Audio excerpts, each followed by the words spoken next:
would ask that you join us in the most important thing we're going to do tonight. That's the Pledge of Allegiance. I pledge allegiance to the flag of the United States of America and to the republic for which it stands, one nation, under God, indivisible, with liberty and justice for all.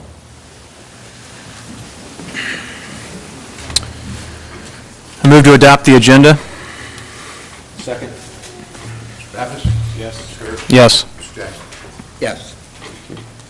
Okay. Our first item of business is a public hearing for the St. James Park Lighting District. I would open the public hearing and ask Richard Shelley to give us some background. Good evening. And as the board is aware, the lighting districts come before us on occasion. The township neither takes the position that we want or encourage lighting districts, and we certainly don't do anything to discourage them.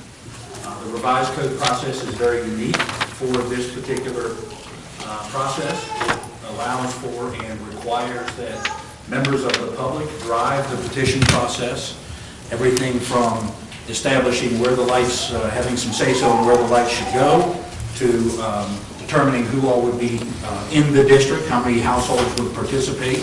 In this case, it was a pretty clean cut because the subdivision was all dedicated at the same time. But what you have before you, of course, in your packet of materials is a drawing showing the location suggested by Duke Energy for the lighting, the cost of said lighting. We have reviewed the petition, gone through it.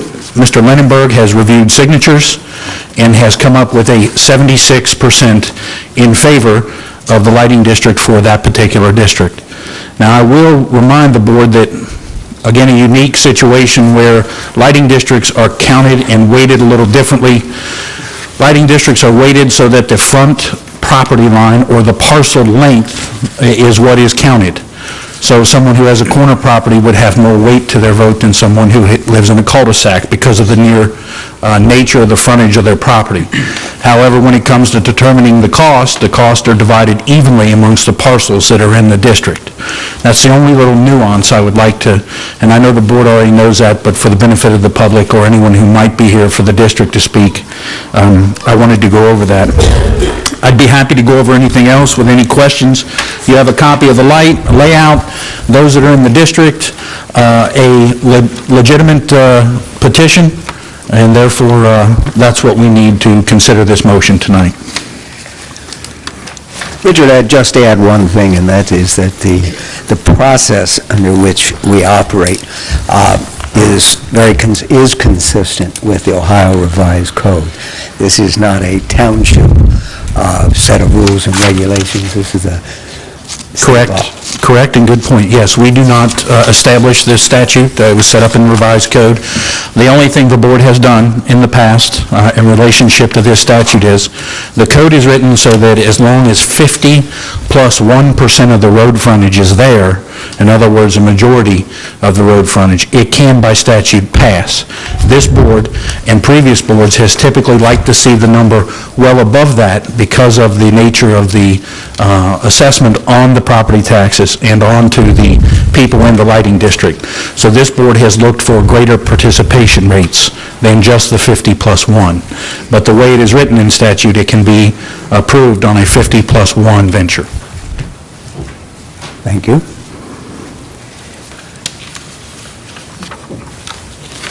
Well, we'll mix and match here. Would anyone like to come forward and speak either on behalf of the lighting district or in opposition to it? If you would, please come forward, state your name and address, and tell us what you think.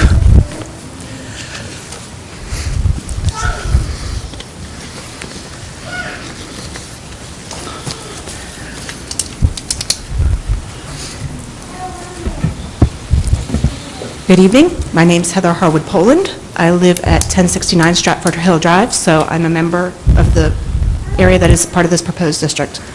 I would like to speak out against the proposal. I want to point out that there's a light proposed directly in front of my residence. Given the location of my house, the layout of the bedrooms, this would put light directly in front of bedrooms of 3 of the 4 members of my household. I'm very familiar with the lighting in our neighborhood. I walk my dog regularly, about 9 p.m. at night after the kids are in bed. So I'm out in the dark regularly. I walk along here, English Garden, along Beachmont, Dunn, and Markley. There's dark spots on my walk. My neighborhood is not a concern of mine. Markley is the area that is the most concerned, followed by Dunn. Within the neighborhood, first I would like to say I don't want any lights at all. I think the house light is adequate. We get lighting coming in at the end of the street where I live, across from the green space, from the commercial space, the Little Red Schoolhouse and other commercial space there. We get, especially with the leaves down, we get lights coming through there. So there's not a lighting problem. It's easy to see to walk my dog at night. Where we do have some dark spots within our neighborhood, the farthest end is at the opposite cul-de-sac on the southern side of the map there, where there is only one light in the general area. That is by far the darkest spot I experience on my walk nightly, and there's not a light proposed there. The lightest area is definitely at the north end, given all the light pollution that's coming through from commercial lighting, and that's where the lighting plan concentrates lights, so it feels very inconsistent with what I experience when I'm out at night walking. I also have a concern about the process. The neighborhood worked over email on some of the process. My household was one who did not sign the petition. We did not, as we do want the lights. Another household, the Emerys I know, also did not sign. If you look at the proposed plans, there's lights in front of both of our households. So while I'm hearing that 76% based on frontage signed, I'd be interested to hear out of the 21 households what percent were for and against. Because the frontage is definitely a very skewed calculation. I have, on the cul-de-sac at the end, I have 20 feet in front of my house. So I know my vote did not count for much whatsoever. So I have a question on that. But I feel that there was bias in the design based on those who weren't interested suddenly had lights put in front of their house. The people who want it the most, I don't know that they got the lights in front of their house. It doesn't feel right.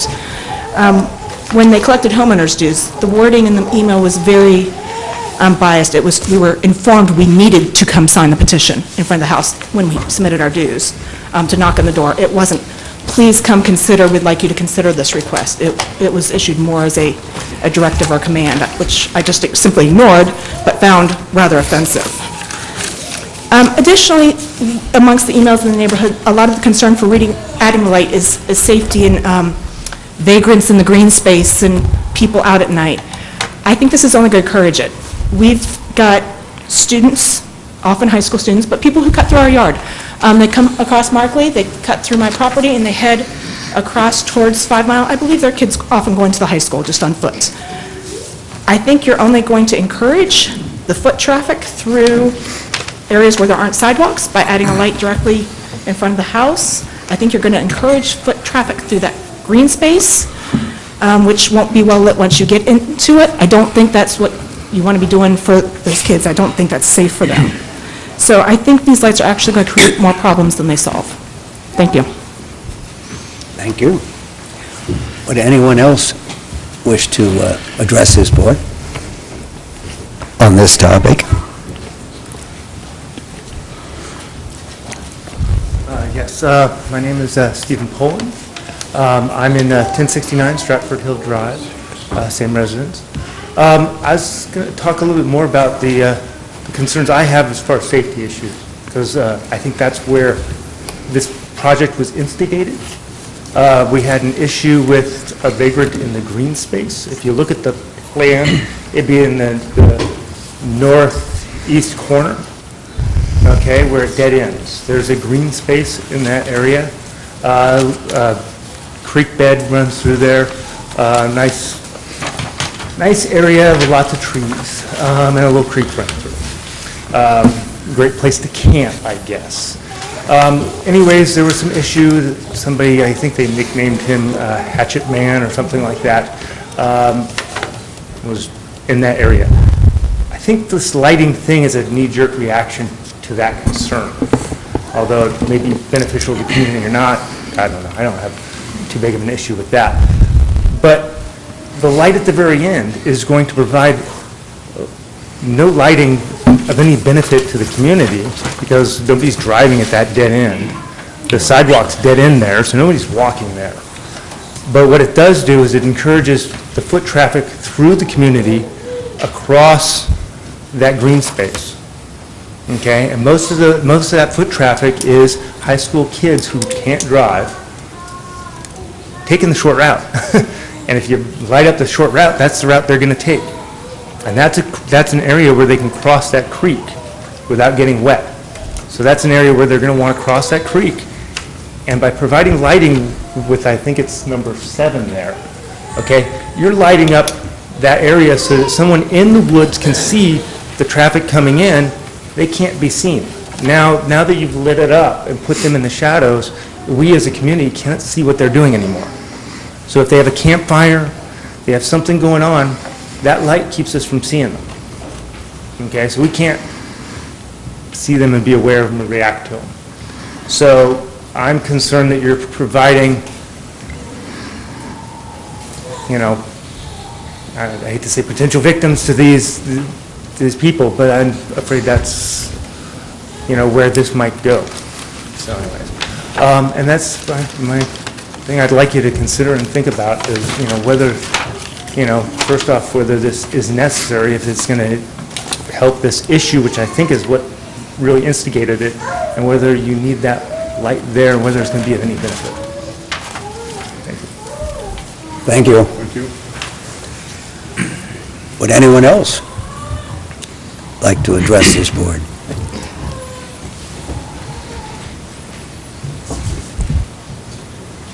Hi, I'm Nancy Fullerton. I live at 1025 Stratford Hill Drive, and I have been championing this project. This hasn't been a knee-jerk reaction. This has been a discussion ever since it was posted in the Insight of Anderson Hills about this project. We all got together, not everyone 100%, but the consensus in the neighborhood was, yes, we should investigate this further. And it wasn't just because of what's happened in the green space, but I will tell you about the green space. 5 years ago, the kids were playing back in the green space, and they came up, it was on St. Patrick's Day, and we were sitting around just having fun, a bunch of us in the neighborhood, and we said to the kids, why don't you go look for the leprechaun? One of the kids came back into the neighborhood and said to his mom, we didn't find the leprechaun, but we found his pipe, and it was a crack pipe. Kids have been up in the trees with axes and hatchets. One of our neighbors who was here tonight went back out into the green space one evening when he saw a fire. There were little holes dug in the ground where alcohol, hatchets, axes were stored. We've talked with the township. The sheriff has been out many times, and he has acted on it. It's very dark there. It's been a parking problem. People go back there and park. People go back there to drink. There's lots of stuff that goes on, and we feel that the lighting will help. But the original reason that we wanted this lighting program was because of our kids getting on the school bus. We have a hill coming down on Markley, and we are at the bottom of the swoosh. So there's 2 hills coming together. And I cannot tell you, I've lived in the neighborhood for over 20 years, and I cannot tell you how many times that there has been screeching brakes and all kinds of things. It is very dark there. We have some landscape lighting, but it is not enough to protect the kids when they're out there waiting for the school bus in the dark. We have a lot of parents that accompany their kids, but that does not substitute for having lighting and having cars see where these kids are. So those are the main reasons that we requested this. We have a dark neighborhood, and the way that the lights were set up was done by Duke Energy. There was no input put from myself or anyone else where the original stakes were. Now, after the stakes were planted, yes, some of them were moved by property owners, and that became a bigger bone of contention. We originally had a lot more lights that were recommended, and because of the input from the neighborhood, we cut them down to 7. Originally, I believe there were 12. Is that correct, Richard? I don't remember the first number. Okay, but there were a lot more, and the neighborhood felt that it was too many lights. So we've cut it down to 7, and we think that that is an adequate number. So we're asking that you do approve it. The majority of the neighborhood would like to have them the way they were set up. And they are, you know, decoratively set up on both sides of the road, staggered, so we get lighting. The people that do live at the top of the neighborhood, the people that we're talking first off on the project, their houses sit at least 25 feet back, maybe 50. I'm not even great on distances, but Duke told me that that particular light will have no effect on those houses, that it doesn't radiate backwards, it radiates down. And they are so far back that it will have no problem with those houses affecting them. So we were very sensitive, and I think Duke Energy was very sensitive when they put them in. You know, some of the things that we told them is we did not want them put in front of anyone's bedroom, we didn't want them in front of anyone's front door. We tried to do it, you know, in a good neighborly way. So those are the reasons why we asked for it, and so I asked for your approval. Thank you so much. Thank you. Anyone else?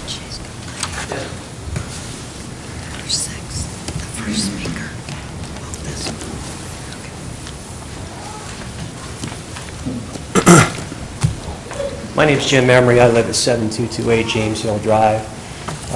My house has one of the lights proposed to be put in front of it.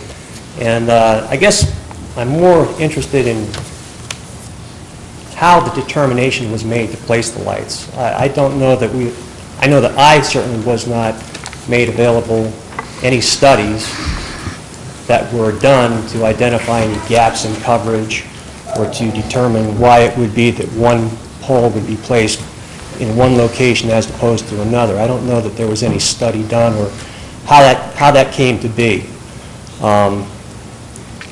My house happens to be the original house of the property. It's a 100-year-old house. Stood there for all those years without a light in front of it. I don't know that there's been any issues with the house as a result of their not having a light in front of that particular property. I don't stand in opposition to the lights. I don't know that I take a position for or against, but again, I do seek information onto how the lights were placed. Ms. Fullerton's points were well taken. The idea that lights are going to deter criminal activity, I don't know whether or not that's that can be proven. We've had the Sheriff's Department respond many times, and apparently the actions that called for their response have not been arrested by their repeated return. So I'm not convinced that lights are necessarily going to dissuade the activity that apparently is driving determination of where these lights are placed. Thank you. Thank you very much. Anyone else?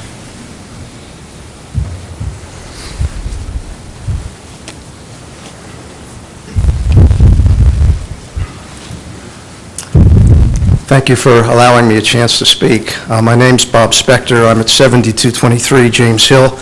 I'm right across the street from Jim, who just spoke. My house has been broken into. My neighbors have found used syringes in their backyards. I have put motion sensor lighting on the back and the front of my house. I still can't see the top of my driveway. When I first heard about the opportunity to come together as a community and put the lighting project together, I was absolutely ecstatic. My wife and I both thought it was an appropriate thing.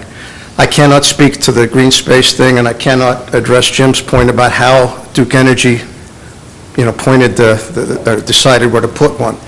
But I do think that we should go forward if at all possible, and I hope that you will look positively on the possibility. Thank you. Thank you. Anyone else? We can handle another 50, 75, couldn't we? Anyone else wish to speak? If not, I will close the public hearing. I'd like to make a couple comments, if I may. I mentioned before that the Ohio Revised Code defines the process. The Ohio Revised Code does not spell out location. And I couldn't agree more that, this is an arbitrary situation that needs to be reviewed. If we have people who aren't happy with the locations, then we need to go back and see if they can't modify it. They can put them wherever you want. Remember this whole thing. The township's involvement is simply the fact that we advance the funds for this project. Once we advance those funds, the property owners pay for it. This is not a project that we and the taxpayers pay for. So if the folks in the neighborhood want the lights, all we do is try to facilitate it for them. And that's a good process. We now have 42? How many? Yeah, over 40 lighting districts. Yeah, over 40 lighting districts. All of those are initiated by the people who live there, who want to have lights and feel safer. And I think, I speak for the lieutenant here, but I think there is a strong belief that lights are a powerful deterrent as far as crime is concerned. You know, can anybody prove it? Probably not. There aren't those kind of statistics, but more often than not, it is a deterrent. Anyway, with that, I would have no problem in deferring any decision, not that we can't move forward on the lighting district itself, but to revisit the location of these lights. The only thing I would caution the board on is that the location, while you are correct, it is not set forth under the revised code. If the moving of the lights alters the billing in any capacity, the entire petition is null and void, and you have to start over the entire process. If something can be adjusted without affecting the pricing... We'll leave that problem up to Duke. They perhaps should have had a little more consultation with the neighbors before they finalized this plan, I believe. So, And Mr. Jackson, if I may add, it's not just a matter of, as Richard said, not just a matter of adjusting the pricing. It's also a situation where the lighting plan has to be part of the petition that the residents sign. So they have signed off on that particular lighting plan. If we were to move a light just a few feet, 10 or 20 feet on an individual's property, for example, to get the light out from the center of their property and move it more toward the property line, I think that would be acceptable. But if we're moving lights to different properties or across the street, that would violate the petition. That's what I was going to ask. And if you reduce the number, so, I mean, one of the questions I had was, could you go less? But it sounds like they already went from 12 to 7. And if, let's say they went from 7 to 6, but that would start the process all over again, is what you're saying. Yeah. And Margaret can chime in if she wishes, but it would be my interpretation, yes, because what then has happened is you have altered the petition. The position of the lights is part of the petition process, and the cost of their said is the petition process. So you would have to start over again with the... We have had several cases, one in particular, where we had to start over again because, and the end result was they actually divided it into 3 districts. Because you had 3 different groups with 3 different feelings regarding the project. So I just don't see why we should rush into. Is there some reason that we have to take this action tonight? Vicki? Margaret? Anyone? Somebody? Please. It just, I think it's worth looking at.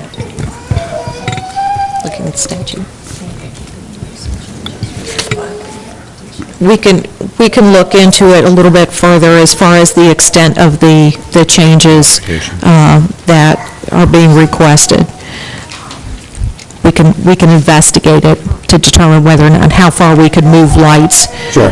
Should we go forward on the basis that there are 9 lights, or should we defer it to our next meeting? I would suggest that the board defer. That we what? That you defer. That's what I thought. Yes, thank you. Everybody comfortable with that? Yeah. Okay. Yeah. That's what we're going to do. How do we do it? You need a motion?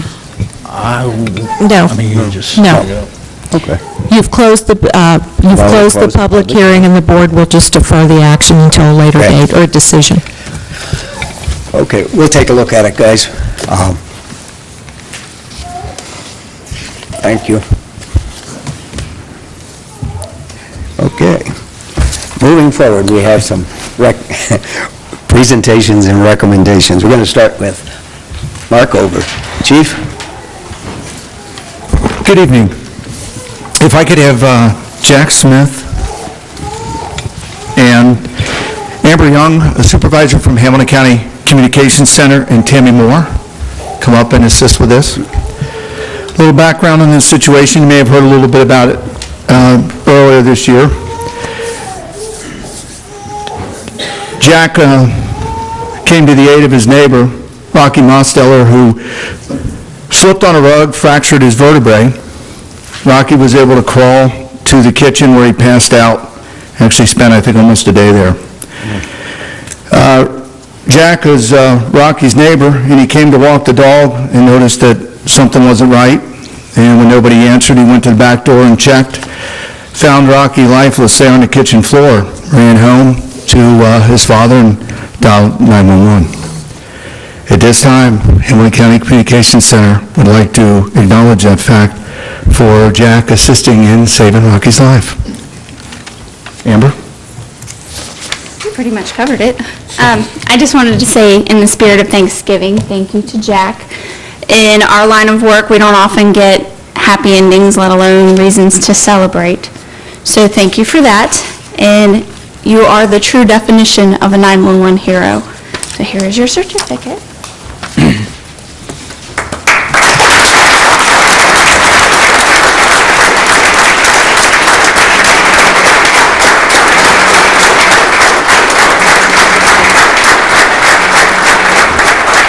Jack, would you like to say something? I guess that's an, would you like to say something? Jack, would you like to say something? No? Okay. Thank you. Mary Ellen Kramer of the Hamilton County Public Health Department is going to tell us about We Thrive. Good evening. My name is Mary Ellen Kramer. I'm a health educator with Hamilton County Public Health, and I'm here tonight to present Anderson Township, their We Thrive community sign. Healthy choices, healthy lives, healthy communities. That's the vision that Hamilton County Public Health currently has adopted for our community. We're excited tonight that back in June, Anderson Township adopted the overall We Thrive resolution, committing itself to the We Thrive initiative and solidifying its spot as a healthy community. We Thrive is an initiative that's been in existence since 2009 and has just recently been expanded this year to look at all aspects of the community's health, and which is what Anderson has joined. We are breaking down barriers designed to bring community members together, both residents and leadership of that community, to make lasting changes and create an enhanced healthy environment where citizens live, work, learn, worship, and play. Your leadership in adopting the We Thrive initiative shows that Anderson Township is serious about creating a culture of health, wellness, preparedness, and the vitality of the communities, is willing to take the next step to demonstrate that the community is prepared to take a leadership role in making the Anderson Township the best it can be. So I'm very excited to be here tonight and to have worked with the township in adopting the resolution. We've met, we've done some assessments, and we're starting to plan, and so it's my honor and privilege to present your community sign tonight. All right. Thank you. Thank you.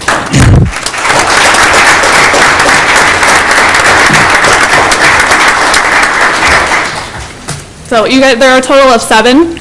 They're kind of hanging out on the back table for now, and you guys can decide the best places within the township that you would like to post those. So Good. Thank you. Thank you, Mary Ellen. Mary Ellen, how many other townships have adopted this? 2. Anderson was the second township to come on, the first township to adopt the chronic disease resolution, and the first township to complete the assessment. And currently that other township is not moving forward, so Anderson is our only township that is continuing in the process. Thanks. Thank you. Vicki Earhart has a couple of recognitions. seems to be the night for recognitions. We are fortunate to have two individuals that work for the Township and the Hamilton County Sheriff's Department with whom we contract that have just completed some training and made some significant accomplishments. The first of which is Mark Magna. Mr. Magna. Mr. Magna serves as our facilities manager. And Mark, come on over. Come on up, Mark. He said he had something else to do tonight. I told him, no, he didn't. He was going to be here. But the township is a member of the Center for Local Government. The Center for Local Government is a consortium of about 37 different jurisdictions, townships, cities, villages, Hamilton County. And through the CLG, there are some training opportunities, one of which was the first year of their Leadership Academy. The Leadership Academy attempts to target individuals who would be primed for future leadership positions, whether serving in a management role as a department head or city manager, township administrator role. It was a competitive process. There were quite a few people from these jurisdictions who applied to get into the first Leadership Academy, and Mr. Magna was selected to represent Anderson Township. He completed a extensive training course over the period of 7 months, I believe. 6 months, and that included training sessions with professors from Xavier University, local leaders, political officials that came in and just kind of did everything from teaching about the budgeting process, planning, just a touch on everything that involves local government leadership. So Richard Shelley and I, Richard is Mark's immediate supervisor. We attended his graduation ceremony on Wednesday, September 24th, and we just wanted to congratulate Mark for this accomplishment.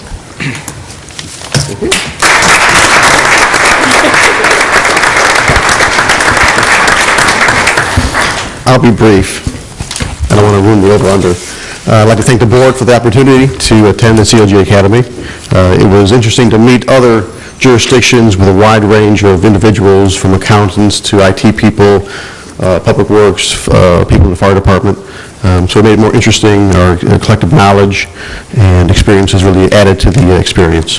Thank you. Any questions about the Academy? Thank you. Thank you, Mark. Good job, Mark. Great. The next individual we'd like to recognize is Lieutenant Matt Guy. Matt, if you would step up. Matt also was involved in a much longer training process. He was selected for the University of Louisville's Southern Police Institute. It was a 12-week, 480-hour program. Matt essentially went back to college. We were joking about carrying the backpack and the frat parties and that kind of thing, but it was a very intense course. He graduated recently, and representatives from the Sheriff's Department were on hand at the University of Louisville. This was a huge commitment for Lieutenant Guy, because not only was he in this extensive training program, he took time away from his family. We missed him here at the township, but we had some individuals who filled in for him admirably. But this is, I will let him explain the number of jurisdictions that were represented, because they came from all across the country. So if you would, please. Good evening. Thank you. Thank you, Vicki. I first want to thank township government, especially Ms. Earhart, for the opportunity to excuse me from my daily duties for a period of 12 weeks. It was something quite different to actually go back to college and live in a college dorm. I mean, they did house us in the dorms. I think the level of cooperation between our department and Anderson Township government is at an all-time high, and we want to keep that relationship going forward. This was actually the 132nd Administrative Officers course through the Southern Police Institute, which is a branch of the Department of Justice. They've been an organization since 1951, and this is basically seen as the highest level academic course for police executives. There were 48 members in the class, all lieutenant and above, lieutenant, captain, major, police chiefs, assistant chiefs. They represented 32 police jurisdictions from 19 different states. There were officers from as close as Indian Hill and Covington, and then we had 3 from as far away as Alaska. Wow. So it was it was definitely, took a couple weeks to kind of get our stride and kind of get used to homework, and the workload was pretty challenging. We had about 7 papers to do and 9 exams, so it was a semester of college. I'm glad to be back and glad to bring some of the training that we learned. The diversity of all these officers showed us some things that we can bring back and apply at the level of policing that we're doing here in Anderson Township, and I look forward to looking at some of those opportunities. Thank you. Thanks, Mark.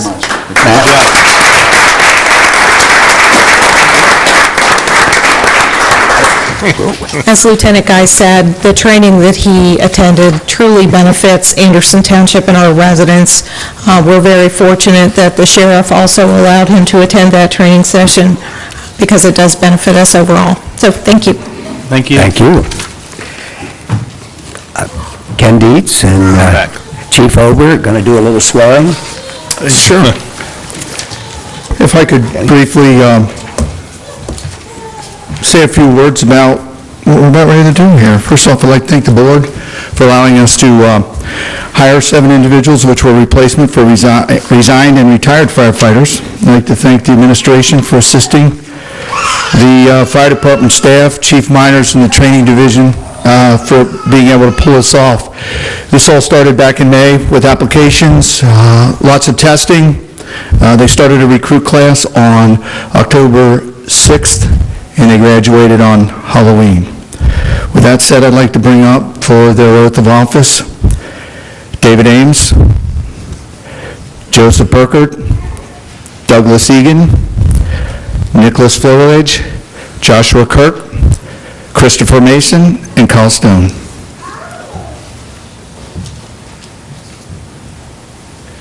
Quite an impressive group.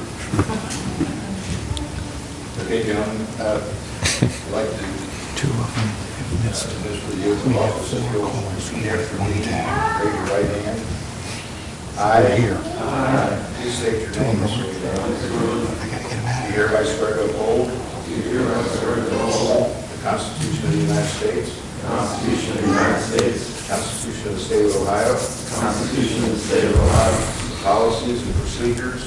Policies and procedures. For the Board of Township Trustees. The Board of Township Trustees. Of Anderson Township. Of Anderson Township. And to ethically and faithfully.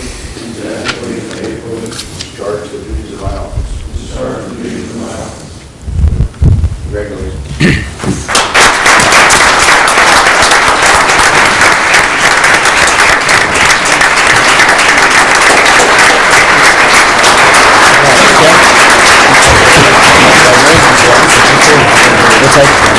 No, we don't see it.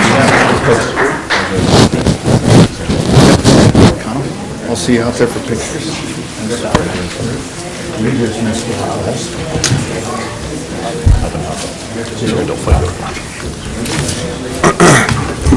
Thanks again. Recruit class 2014. Even more.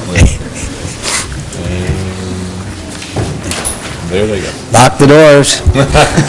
Can't leave, you have to stay.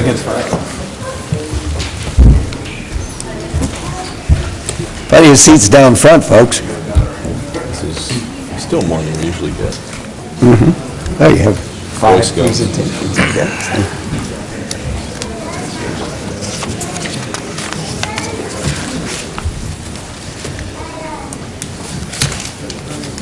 You can probably hear us back there, but you can't see us.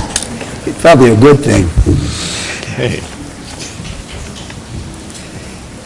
Miller. At every meeting, we set aside time for any citizens who wish to address the board. We ask that you state your name and address and limit your comments to 5 minutes.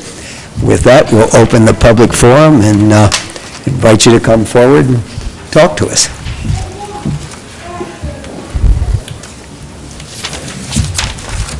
Hi, my name is Rick Davis, 1595 Rockhurst Lane, and I've lived in Anderson Township for 28 years. I'd like to speak in favor of continuing Anderson Community Television. I understand that they're slated to close in 2015.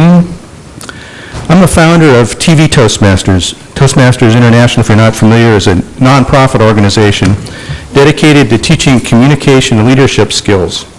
It currently has more than 313,000 members in 14,000 clubs in 126 countries. And the Toastmaster program is based on peer-to-peer evaluation and coaching. It's been successful for more than 90 years. 14 years ago, we founded TV Toastmasters in partnership with Anderson Community Television. We followed ACT from their studio in the Big Lots Shopping Center in Beachmont Avenue to the Anderson Center on 5 Mile. Over the 14 years, we produced a monthly Saturday program and an additional Thursday program for about 6 years. There are a number of reasons why people come to TV Toastmasters. First, we're one of the few clubs that meet on Saturday morning. This has been possible through the generosity of ACT. Even with some staff shuffling over the last 2 years, they've given us the opportunity to record our Saturday show. Second, we have a unique learning situation for people who want to develop video programs for which to practice an important contest speech. The TV studio is much different than the environments present in their home clubs. We handle the recording in a way similar to a professional video studio. So we get people experience in speaking on camera. And our policy is to provide any speakers who deliver full speeches to receive a DVD copy of the edited program. Third, ACT is an important community learning resource. TV Toastmaster hosts high school and college students who want to learn camera and production techniques, members who learn to edit and produce a 1-hour program utilizing professional quality equipment and software. A number of faculty at Cincinnati State and Indiana Wesleyan have sent students to us to experience the Toastmaster meeting. As lifelong students, members work at polishing their speaking skills at each meeting with prepared speeches, impromptu speeches, and various speaking assignments. Winners of our club contests have gone on to area and division level. In addition, members learn leadership skills through taking on officer roles in the club, the area, the division, and the district. Finally, ACT provides a forum for presenting ideas to the community. Recent TV Toastmaster speeches have included how to set personal goals, how to evaluate others, and how to spread love. Based on a 14-year run, I appreciate the hard work and dedication of the ACT staff. I hope you will reconsider your decision to terminate ACT. Thank you, sir. Thanks, Rick.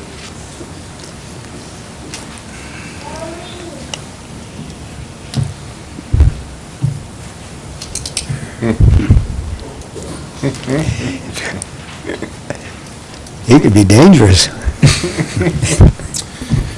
Hi, my name is Dan Albers, 8330 Richland. As you can see, these cameras are from ACTV. I'm supportive of ACTV. I'm not sure if everybody knows when this all started. It started in 1989 by, sorry, I'm getting emotional, Bill Ellis. He started this in an effort to bring the community together. And he did that with Anderson, McNick, and Turpin to try to bring the schools together. And we did a game of the week each week. I've been broadcasting with my partner Greg for 24 years.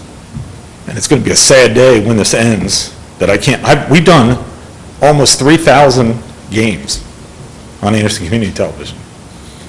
And it's going to be really sad that, unfortunately, if this is the direction that they're going to go, is to try to end this. Other people use it besides myself. You got senior citizens. Marty Brenneman's been on here. You guys are on here. I mean, people don't have the access to get on computers to see what's going on. I follow you guys on Anderson Community Television. Hopefully that this will not end. We have kids, when this started broadcasting, would go home at 11:30 at night and watch the football games. We did the Anderson Turpin football game. We had 1,700 hits on our website because they were excited about watching themselves. You're erasing 24 years of memories that kids have had to be able to watch football games. And not only that, there's kids that went on to play college football. I broadcast for Mount St. Joe, Cincinnati State. These kids that played in Anderson and Turpin that played at Mount St. Joe, people here in the community got to see them because of Anderson Community Television. and I hope that you guys will not get rid of Anderson Community Television. I know the people of Anderson, more than what I think that you guys might know or not know, I have my own equipment. I use it. I might not be in a studio, but we do a Redskin review show with the coaches at Anderson. You know, Anderson, Turpin, and McNick had their own crew. We've kept it together for 24 years. You know, and I just hope that you guys consider to not get rid of Anderson Community Television. Thank you. Thank you for your comments. Dan, can I ask you a question? Yeah. The broadcasting you do, who is that for? I mean, are you volunteer or? Volunteer, strictly myself, Greg Ellis, John Raymond, and Denise White are here in support of me. We volunteer for Anderson High School. For Anderson. But when we first started doing this, it was Anderson, Turpin, and McNick, and we picked a game of the week. And then Turpin got their own crew, McNick got their own crew. We stayed on at Anderson and have continued to do that, like I said, for 24. And all of us are doing this. We don't get paid. We do this because we love Anderson High School, the community of Anderson. I not only do stuff, I do stuff for Nagel. I do a end of the year for 8th grade football, getting ready to go into high school. I broadcast a game for them. I don't get paid. I do it because I love broadcasting, I love the school, I love the community, and just be a really, really shame. And I think the kids, you know, we haven't really had a lot of time to get a lot of people that know about this. And I think a lot of kids would be very sad that those games are not going to be able to be seen again on Anderson Community Television. So hopefully you guys will reconsider that and keep this going, because I think the community really loves it. Thank you. Thank you. Can I ask another question? Mr. Davis, is your TV Toastmasters, is that a nonprofit organization? Yes. You're incorporated as a nonprofit? Toastmasters International is a 501c3. You're a sub-chapter of that? Yeah, we're a club based on Toastmasters International. All right. Thank you. Hello, my name is Greg Ellis. I broadcast with Dan. My dad, Bill Ellis, some of you may know him. He died 17 years ago. He started us on doing these games. And it was purely because he wanted the township and the kids and the parents and those that couldn't make it to a game to be able to see their kids or their grandsons or whoever play. And like Dan said, we started doing the games. We would do a McNick game, a Turpin game, an Anderson game, and it caught on. So McNick put a group together, did their games, and Turpin did the same thing. So we stayed with Anderson. And a few years ago, the McNick and Turpin folks dropped out, but Dan and I stayed with it because we love doing it, and we love the satisfaction of knowing that we were doing something good for folks, and folks who couldn't make it to the game would still get a chance to see their kids or their grandkids or whatever watch the games. I wish I had a nickel for every time someone has stopped me and said, "Thank you for doing these games. My father couldn't make it, and he at least got to see my son play." And again, as Dan said, we don't get paid for this. We do it because we like doing it. It's fun, and we think it's doing a good thing for the community. And like Dan said, we're disappointed if it does go away, we'll be very disappointed that we don't have the chance to do it anymore, because we like getting together 10 times a year on Friday nights to do it. But I'll be disappointed for all the kids who won't get a chance to have their games taped.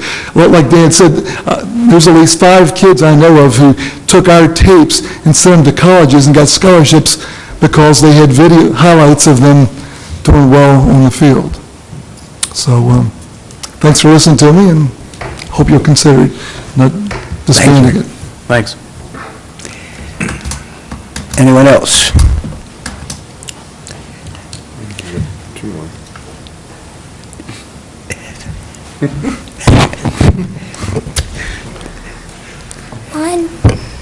There you go.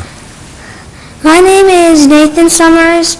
I live on Maycliff 1017, and I am saying, and I would like, I'm saying something about the smoking at B. Jakers Park.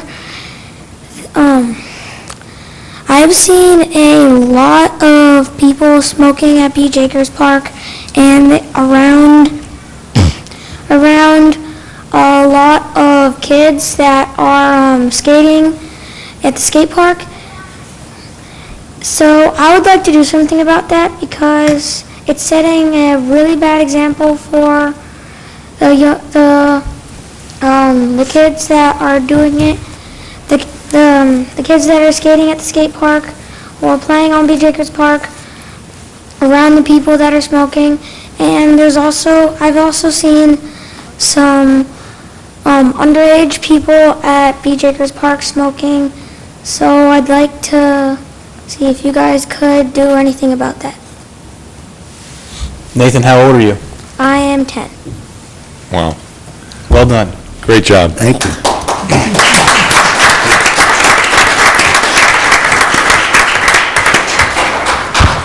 He did do a good job. Yes. That's a great job. Good job, Nathan. My name's John Raymond. I live at 1454 Calgary Drive. I'm a 45-year resident of Anderson Township. Grew up in Turpin Hills, went to Anderson High School, was kind of the last class there before the split, so I would have been a Turpin guy. So I kind of consider myself a total township type person. Very much involved with Anderson Community Television as well. Gotten involved with Greg and Dan and his team over the past few years to start bringing things. And one thing Dan didn't bring up is some of the other events that happen, such as the Forest Hills Foundation. We do the basketball games, the alumni game for Anderson and Turpin. That gets a lot of play, and I know a lot of people that are coming in from out of town that recently played want to get copies and so forth. And it's just some of the other things that, as Anderson Township continues to grow, and now with all the excitement that's happened down on the river with Belterra and so forth, we just continue to grow as a township, and some of the exciting things that are happening up on Beachmont and where the old dealerships are and how that's all going to expand and grow. It's going to be great for the township. But I think community television still has a vital piece of the puzzle here in Anderson, and I would hate to see it go for a lot of reasons, just not because of Redskin Review or because Anderson does some games, but because it's open to the community and they know that they can go to that forum. So, again, just wanted to state my view of it, obviously for it, and we hope that, that will be looked at and considered as we go forward. So thank you very much. Thank you very much.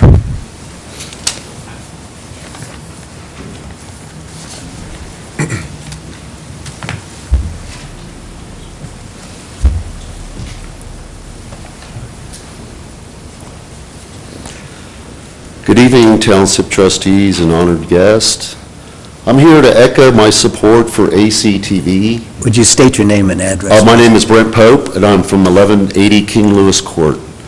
Anderson graduate, and I've been back in this town on and off, so I'm still a resident today. ACTV is an iconic institute of Anderson Township.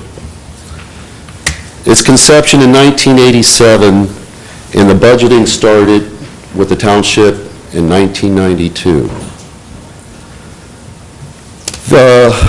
What I have understood, speaking with Ms. Earhart on the phone, I called her about a 2-year project that I would like to embark on with ACTV.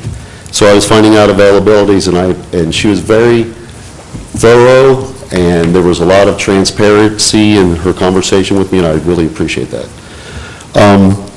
But I think the thing is how are they gauging viewers? Has there been a fair and a precise process? Actually, there's 55 average shows per month in the calendar year of 2013 and 2014. That's per month. Okay? Anderson football, 24 years. And if this ends, there'll be no more students to be able to be viewed on this media forum that is for Anderson community. There's church shows, there's cooking shows, there's talk shows, and it goes on and on. Toastmasters was from the campus I just graduated from, Cincinnati State. Those gentlemen there covered basketball games from Cincinnati State. I don't think things are being gauged properly. I know it's a budgetary issue here. And speaking with Ms. Earhart, we discussed the editing bays. Well, as you heard, some people have their own equipment. The editing bays are utilized on a limited basis because people have their own equipment. They compose their own programming, they bring it in, they may do some slight editing or this or that, but the studios are utilized 50% to 75% more than the editing bays themselves.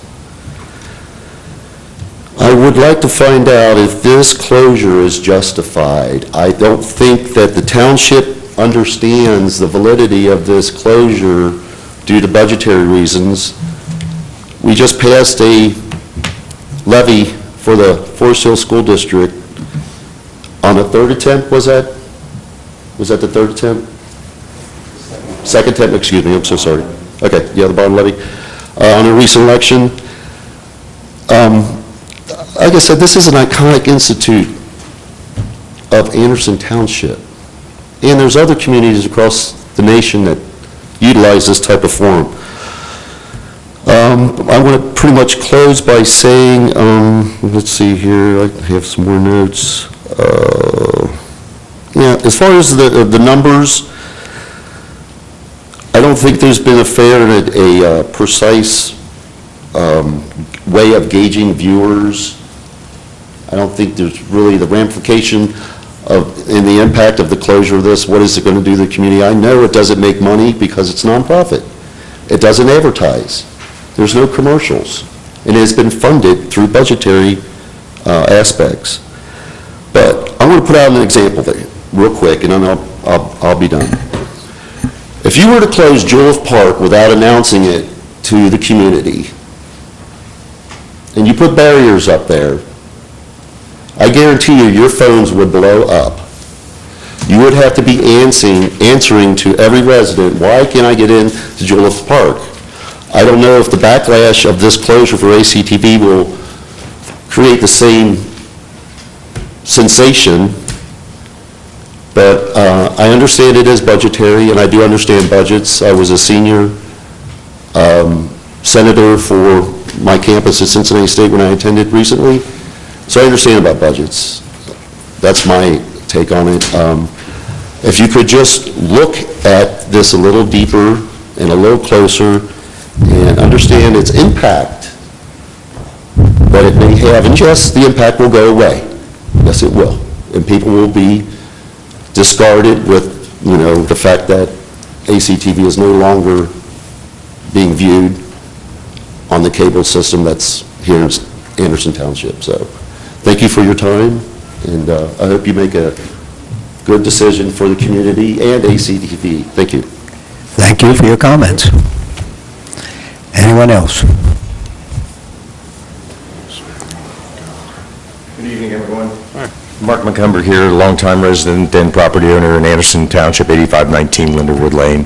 I'm here just to advocate for ACTV. Producer, have been involved with quite a few shows over the years, and just want to ask for you to get some really good perspective about your possible decision to no longer support ACTV.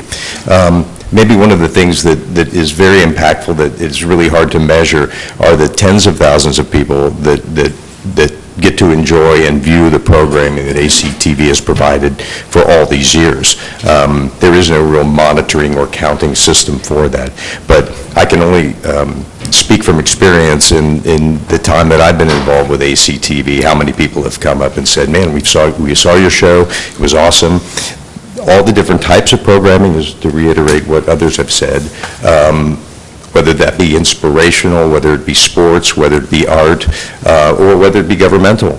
All of these things are now accessible to the community. In a community such as Anderson, with such incredible amenities, it would seem that you would want to support the arts, that you would want to make the creative process accessible to your citizenry. So I just will be very brief to urge you to not close ACTV, because it does provide a really great outlet for your citizenry to produce shows, be a part of them, but also to view the shows that the producers spend countless volunteer hours to produce. So that's all I have to say. I thank you for your time, and please make the right decision.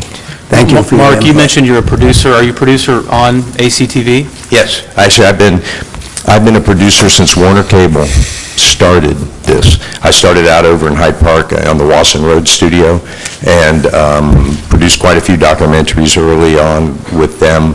I traveled quite a bit professionally. There was a little sabbatical where I took for some years and got back involved when ACTV moved to this new facility, which is an amazing facility, by the way. So, yes, I do. I have current programming's on now, and I'm a guest host often for them as someone who comes in and sits in for Anderson Speaks, etc. And you know, it's just such a great thing, you guys. ACTV is just, it's an amazing facility, and so thank you for your past generosity and support of it. I would just, again, urge you to really think through continuing your support. So thank you. Thanks.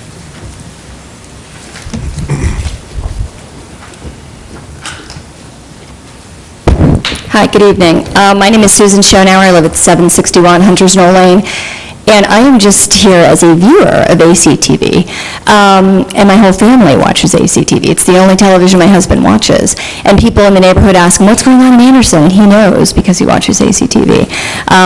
So I can say I'm a Girl Scout troop leader, and actually the guest host who interviewed my Girl Scout troop in August asked me to come here tonight, and I fully supported. He could not be here, Alex Meacham, but he interviewed my Girl Scout troop, and it was a tremendous experience for them just to go through the whole process of being interviewed and to think, wow, people might want to watch this.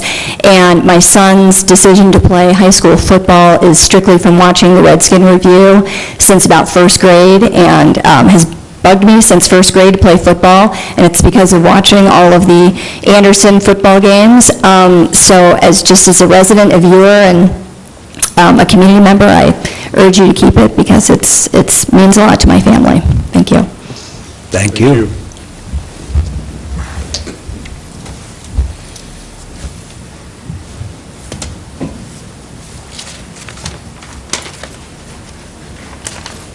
Hi, I'm Denise White. I live at 6102 Watchview Court. I am here to echo the sentiment about Anderson Community Television. I've moved into Anderson Township 21 years ago with my young sons, and we purposely chose Anderson Township for a variety of reasons. The community, the green space, the safe environment, the wonderful schools.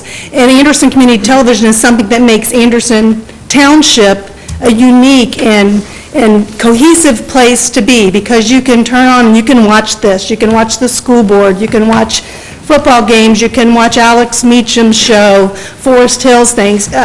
It's just, I think we would lose a lot from the township if we really do shut down that institution, and I would ask you to reconsider and keep it open. YouTube is no substitute for Anderson Community Television. So thank you. Thank you very much. Anyone else on any other topic? If not, we'll close the public forum. And did you want to introduce? Yeah. We do have a guest that I'd like to introduce. Charlie Summers, are you in the audience? I assume you are. Charlie's the one, I guess the one that's brought all the Cub Scouts here? Yeah. The Weebelows? Yeah. Great. Well, thanks for coming tonight. And I'll see you after the meeting. Guys. Wonderful. Thank you. Welcome, guys. Moving forward, trustee comments. Mr. Girth?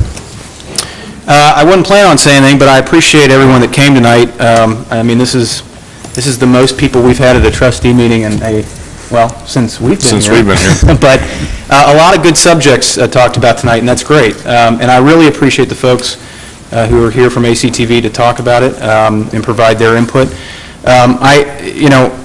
We have had some discussion, obviously, about this, and this is the first I've heard from anybody, community-wide, I would say, on this particular topic. A couple of things were mentioned, though, that I think, I want to make sure that everyone knows, and that is that when we didn't go into this just as a line item expense that should be cut.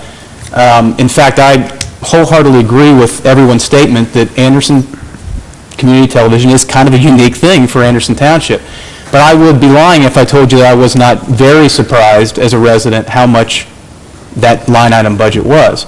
I had mentioned to Ms. Earhart about the idea, and I think Mr. Pappas also had mentioned, what's been the history of funding or I guess the ability to fund some of this from other sources, whether it's sponsorships or paying to use it, any kind of capital campaign. Could we as a township, meet, if you raised a certain amount of money, could we meet? All those questions, were asked. I think we've got a little more to talk about in this area, but I think those are things that you guys should give some thought to. Unfortunately, times are different. Budgets are, I've learned a lot in the last 9 months, and budgets are not what they used to be. And I would love to try and figure out a way to, make this work. All I'm asking is that you give some thought to what ACTV, the people that produce shows, the people that, support it, what could we do outside of just another line item in our budget to continue to support it? Thanks. Thank you. Mr. Pappas? I'd just echo what Josh said. I do appreciate your comments tonight, and it wasn't something we just looked at and said, cut that. But we did reach out and say we were trying to offer them some options. If they came up with half the funding or some variation of that, we could meet them halfway. So it wasn't something we just decided to cut it completely. And I don't know if that was reflected tonight in your comments. I understand your passion. I really appreciate your passion because it's volunteer. You're doing this on your own time. You probably don't feel appreciated at times, but I do think it's a unique thing. But at the end of the day, we do have to answer to the taxpayers of Anderson Township as a whole. And it's something that, as Josh mentioned, the budgetary challenges have changed in the last several years. And if your comments have helped, maybe we could revisit it and see if there's something we can do. So I do appreciate that, but understand it wasn't something we just looked at and said, and scratch it. We did try to reach some sort of, we reached out to ACTV and said, is there some way we could meet you halfway? So I just want you guys to know that. Maybe you do, maybe you don't, maybe that's news to you, but I appreciate your comments tonight, so thank you for coming. Russ? I would just add that this is the first time where we really have received any kind of input from the ACT organization, and it's certainly well received. We wish we had had more from the leadership, because we're certainly willing to look at whatever options. This is not something that we want to do if we don't have to, and there may be some compromise along the way that we could look at. So perhaps we might even perhaps we might even have a little sit down with some of these folks and kick around so they understand the problems and see if we can't come up with some mutual solution. Do whatever the board would like. Thank you. With that, we'll move forward.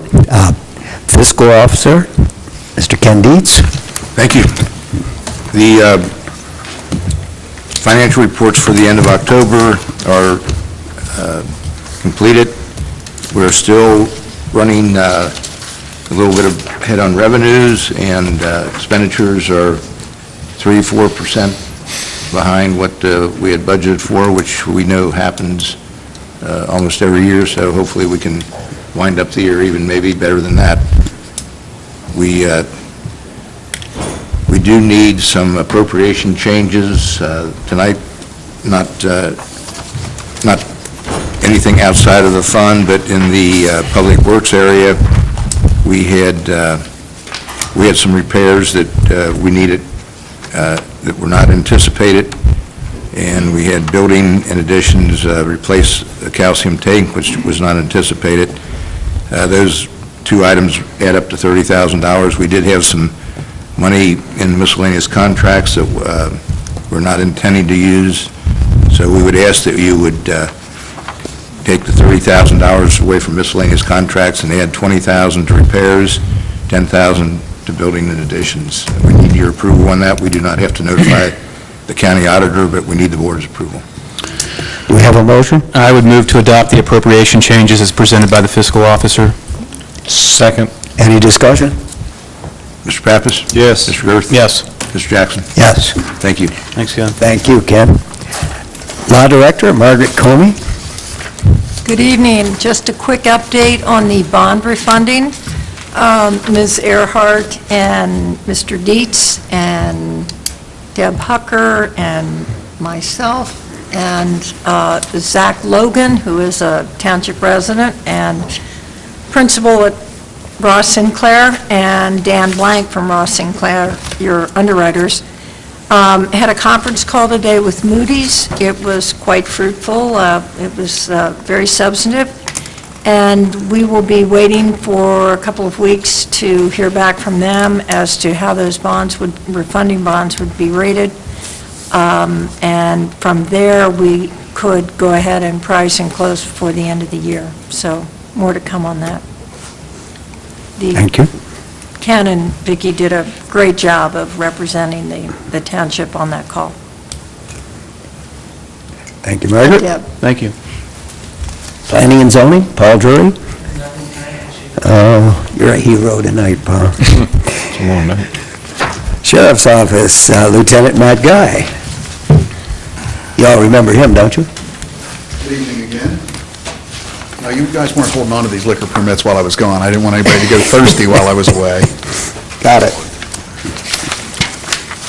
The only item I have is a request for a liquor license for Grove Park Grill, LLC, doing business as Grove Park Grill at 6735 Kellogg Avenue.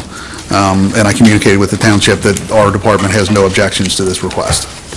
Good. I would make the motion that we not object to liquor license transfer request for Grove Park Grill, LLC, DBA Grove Park Grill, located at 6735 Kellogg Avenue, first floor and patio.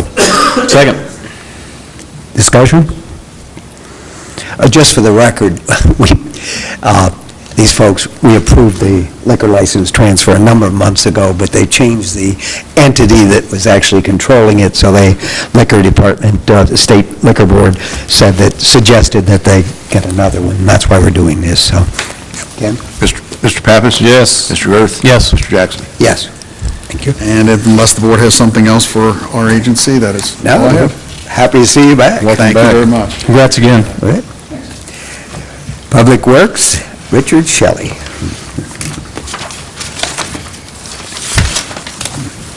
Typically, it's the chief's job to acronym you to death, but I will do my best under this next motion here to keep it as good as I can. In the past, the board has signed a NOI with Hamilton County, HC, to work, cooperate with, under the auspice of the Hamilton County Stormwater District, an agreement with the Ohio EPA to enter in that would allow us to continue to work on the National Pollution Detection Elimination System, the NPDES, and help us to comply with the MS4 regulations set forth thereof. So I would ask the board that they would consider a renewal of this motion and not make me go through that again. I think it's your turn. I think it is, but I really don't want to read this. Do we have a motion? I would move to authorize the filing of a notice of intent form provided by the Hamilton County Stormwater District for the renewal of coverage under the Ohio EPA Small Municipal Separate Storm Sewer System National Pollutant Discharge Elimination System General Permit in order to comply with the schedule developed by the Ohio Environmental Protection Agency. Second. Any discussion? It's a lot of acronyms. Yes. Please. Mr. Girth? Yes. Mr. Jackson? Yes, thank you. Bless you and thank you. That's all I have. The quality of our water, stormwater. It is a very important topic. I didn't want to make light of it, but it is one of those things that was so awkwardly done that we had to have a little fun with it. Yes, sir. Thanks, Richard. Chief Over? Nothing to report. Nothing. Good. And then Mrs. Vicki Earhart, Township Administrator. Cool. Okay. Yes, ma'am. Good evening again. We have a couple of items for the board. The first item is a request to renew the board's membership in the Hamilton County Regional Planning Commission. The amount is $5,076, which represents an increase of $111 over last year. As the board is aware, the Planning Partnership membership provides us with training for our BZA, Zoning Commission, and staff, free attendance to conferences put on by the Planning Partnership, access to specialized library information for zoning purposes, GIS mapping services, etc. So there is a motion before the board. I would request your authorization. Really? Yep. I mean, you're on a roll. Do you want to? Mr. Pappas, he's the alternate member. Yep, you didn't know it. Then I'm not reading it. I'll move to authorize membership in the Hamilton County Regional Planning Commission's Planning Partnership for 2015 to appoint Ron Edgerton, Steve Severs, and Paul Drury as Anderson Township's representatives to the Planning Partnership, with Andrew Pappas serving as an alternate member for 2015. Second. Any discussion? Will loves a volunteer. Mr. Pappas. Speechless. Yes. Mr. Gerth? Yes, he said. Mr. Jackson? Yes, thank you. Thank you. Ms. Parker has an update for the board at this time. You guys. Over the course of the last couple of weeks, a number of township residents have received a letter from Duke Energy Retail. The basic premise of the letter is to let them know that their current contract with pricing is coming to an end, and they have certain options. We've received quite a few calls from residents because in looking at the letter, it is very confusing, laying out what options residents have.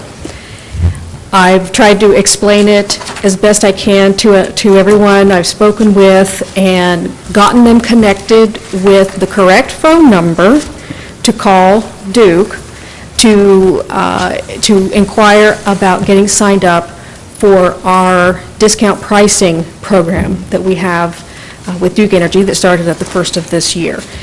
It's very confusing, like I said, with the letter, because it does not spell that out, that residents have the option of newly enrolling in that program or re-enrolling in that program.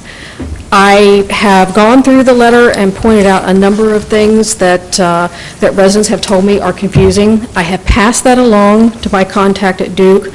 They have been very, very good to work with, and they've acknowledged that it's not a good letter.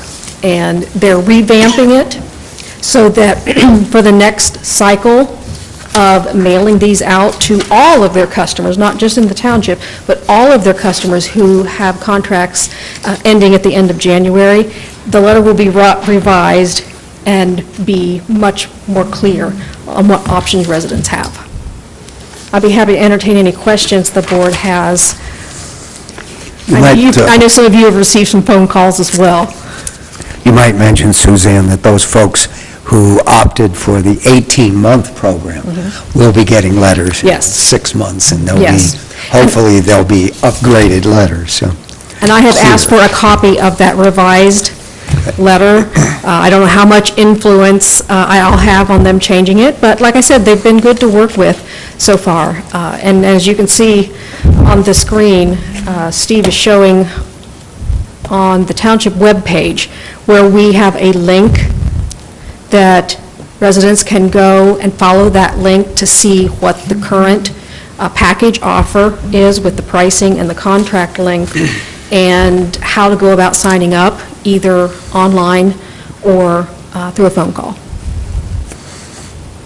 Thank you, Suzanne. And by the way, as of the end of the day yesterday, we have 1,185 enrollees. Wow. So it does continue to grow. Good. Thank you. Thanks, Suzanne. The next item we have for the board's consideration is, it is membership renewal time for the Coalition of Large Ohio Open Townships, which is a subcommittee of the Ohio Township Association. The renewal fee is $200. It remains unchanged. And that amount of money for each participating township is placed into a fund that contributes back to the members. For example, if there is a particular situation, litigation, for example, member jurisdictions can apply for assistance in the way of amicus brief filings, that the membership dues go toward funding those amicus brief filings. The Clout organization will also hold its annual meeting in Columbus during the OTA Winter Conference in January. There will also be, this is the year for a breakfast reception with the legislators. The last time we held this 2 years ago, we had over 60 legislators attend that event. It is an excellent opportunity for all township officials from large townships to speak directly to their legislators and push for various pieces of legislation that will benefit large townships. So with that, I would ask the board to adopt a motion approving that membership renewal.